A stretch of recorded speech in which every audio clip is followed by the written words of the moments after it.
Hello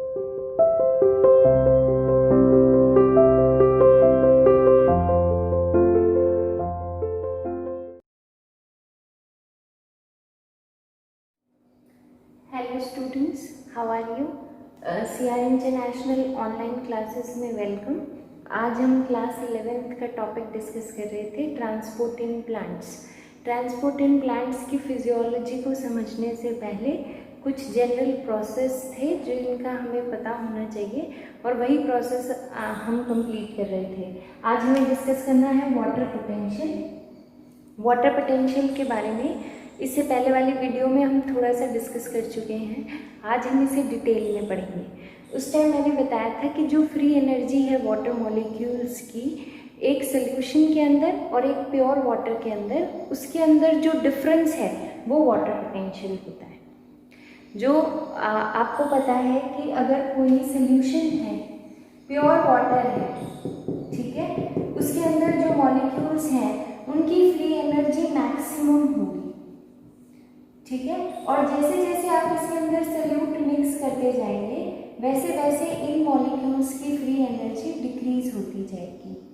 अब solution की जो फ्री एनर्जी है और इस प्योर सॉल्वेंट की जो फ्री एनर्जी है, उनके बीच के डिफरेंस को हम वाटर पोटेंशियल कहते हैं।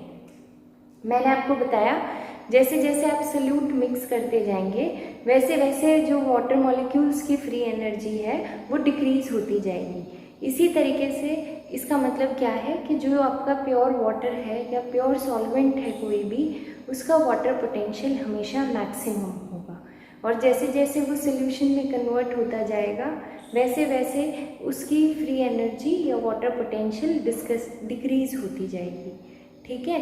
तो किसी भी सॉल्वेंट की अगर हम बात करें तो वो जब प्योर फॉर्म में होगा या प्योर सॉल्वेंट होगा या प्योर वाटर फॉर्म होगी तो उसकी जो वाटर पोटेंशियल है वो मैक्सिमम होगा, और दैट वैल्यू इज़ ज़ीरो।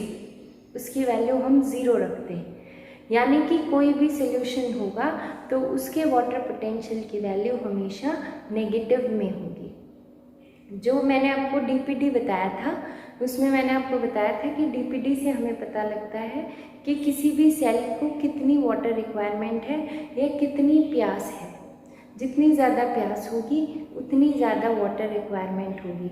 इसका मतलब कि वाटर हमेशा फ्लो करेगा लो डीपीडी जिस सेल को कम प्यास है, उससे हाई डीपीडी जिस सेल को ज़्यादा प्यास है, यानी कि water always flow from low DPD to high DPD. जब मैंने आपको डीपीडी बताई थी तब मैंने बताया था कि वाटर पोटेंशियल की वैल्यू भी हमेशा डीपीडी की ही इक्वल होती है, बट इन अपोजिट डायरेक्शन या नेगेटिव डायरेक्शन। इसका मतलब जब लो डीपीडी से हाई डीपीडी वाटर जा रहा है तो हायर वाटर पोटेंशियल से लो वाटर पोटेंशियल की तरफ वाटर जाएगा। मैं आपको बता चुकी हूँ कि वाटर की जो प्योर फॉर्म होगी या प्योर सॉल्वेंट होगा उसमें वाटर पोटेंशियल मैक्सिमम होगा, यानी वहाँ पर वाटर की अमाउंट मैक्सिमम होगी, और जैसे जैसे वाटर हम सॉल्यूट मिक्स करते जाएंगे वैसे वैसे वाटर पोटेंशियल डिक्रीज होता जाएगा। दूसरा, आपको पता है वाटर पोटेंशियल को हमेशा हम इस सिंबल से रिप्रेजेंट करते हैं, that is Sai, and value of water potential is always negative. वो हमेशा नेगेटिव होती है। जिस तरीके से हमने डीपीडी को कैलकुलेट किया था उसी तरीके से हम वाटर पोटेंशियल को भी कैलकुलेट करते हैं। वाटर पोटेंशियल को कैलकुलेट करने के लिए लेते हैं हम Sai S, which represents the solute potential. Solute potential जो है वो आपके ऑस्मोटिक प्रेशर के ही इक्वल है। जो आपका ऑस्मोटिक प्रेशर होता है उसे ही हम सॉल्यूट पोटेंशियल कहते हैं, पर यहाँ पर इसकी वैल्यू होती है नेगेटिव में, ठीक है। Next is the pressure potential. जो आपका टर्गर प्रेशर होता है वही आपका प्रेशर पोटेंशियल होता है। जो सेल में जिस डीपीडी में हम टर्गर प्रेशर ले रहे थे, वाटर पोटेंशियल के लिए हम प्रेशर पोटेंशियल लेते हैं। उसके बाद आता है आपका मैट्रिक पोटेंशियल। तो आपको बताते हैं जो मैट्रिक पोटेंशियल है that is due to gravity. Gravity की वजह से वाटर की फ्लो पे क्या इफेक्ट आ रहा है उसे हम मैट्रिक पोटेंशियल से कैलकुलेट करते हैं। जो आपका मैट्रिक पोटेंशियल होता है बेटा वो नेग्लिजिबल अमाउंट में होता है, उसका कोई ज़्यादा रोल या इफेक्ट है नहीं, और उसका जब ज़्यादा रोल या इफेक्ट है नहीं, तो वाटर पोटेंशियल को कैलकुलेट करने के लिए हम उसकी वैल्यू को कंसिडर नहीं करते हैं। ठीक है, जिस तरीके से हमने डिफरेंट केसेस में डीपीडी को कैलकुलेट किया था, उसी तरीके से हम वाटर पोटेंशियल को डिफरेंट कंडीशन में कैलकुलेट करते हैं। एक सेल हमेशा 3 कंडीशन में एग्जिस्ट करती है, इसके बारे में हम बात कर चुके थे।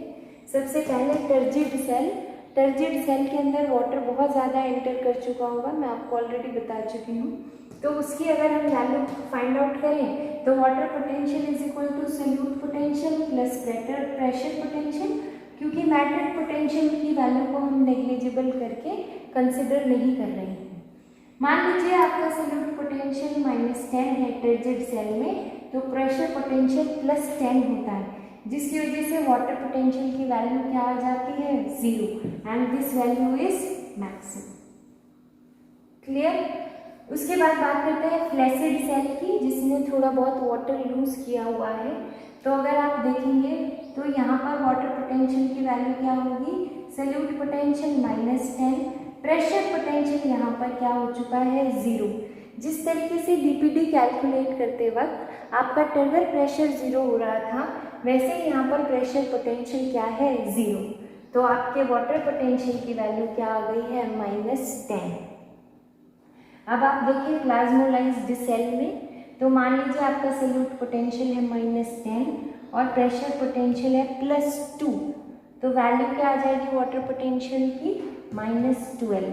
यानी जो वाटर फ्लो करेगा टर्जिड सेल से फ्लैसिड सेल में और फ्लैसिड सेल से प्लाज्मोलाइज्ड सेल में, क्योंकि आप समझ सकते हैं कि यहाँ पर जो आपकी वैल्यू है वो ज़्यादा है वाटर पोटेंशियल की और यहाँ पर कम है। तो water always flow from higher water potential to lower water potential. आपको ये याद रखना है कि वाटर पोटेंशियल हायर से लोअर वाटर पोटेंशियल की तरफ वाटर ट्रेवल करेगा, या फिर lower DPD to higher DPD water travel करेगा। इसके बाद बेटा हमें समझना है प्लाज्मोलिसिस क्या होता है। तो अगर हम प्लाज्मोलिसिस की बात करें, आपने एक वेसल में कोई सोल्यूशन लिया है जो हाइपरटोनिक है। हाइपरटोनिक का मतलब उसके अंदर जो सोल्यूट की कंसंट्रेशन है वो लिविंग सेल के सोल्यूट की कंसंट्रेशन से ज़्यादा है।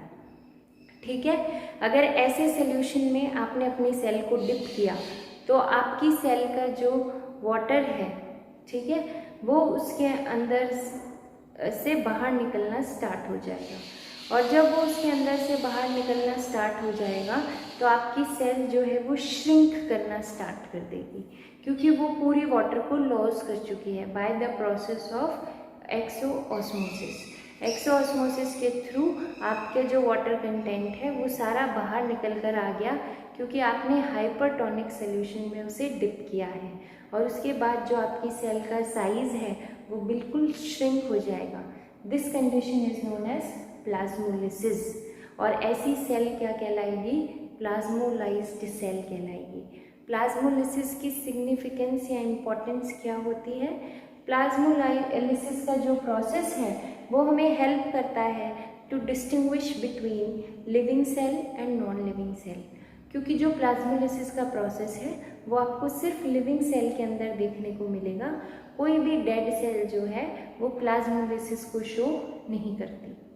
ठीक है, उसके बाद जो नेक्स्ट प्रोसेस होता है वो इम्बाइवेशन होता है। इम्बाइवेशन क्या होता है कि कोई भी अनडिजॉल्व्ड लिक्विड जो है वो लिविंग सेल के अंदर एंटर करने की बजाय उसके सरफेस पे ही स्टिक हो जाए और उसकी वॉल्यूम को इंक्रीज कर दे, तो ये प्रोसेस इम्बाइवेशन कहलाता है।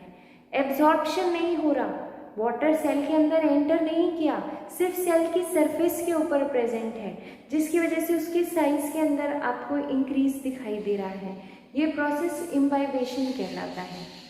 इसकी इम्पोर्टेंस क्या होती है, जब आप किसी भी सीड को जर्मिनेट करने के लिए सॉइल में एंटर कराते हैं तो सबसे पहले वाटर उसके अंदर एंटर नहीं कर पाता, क्योंकि सीड कोट जो है वो बहुत हार्ड होता है, तो वाटर जाकर उसकी सरफेस पे स्टिक हो जाता है, इम्बाइब हो जाता है। तो इम्बाइवेशन का जो प्रोसेस है वो सीड जर्मिनेशन के लिए बहुत इम्पॉर्टेंट है। ये सारे प्रोसेस थे जो इम्पोर्टेंट थे समझने के लिए कि किस तरीके से प्लांट में ट्रांसपोर्ट होता है। ठीक है, नेक्स्ट क्लास से हम वो मैकेनिज्म डिस्कस करेंगे जिस तरीके से प्लांट वाटर को एब्जॉर्ब करता है। Thank you so much.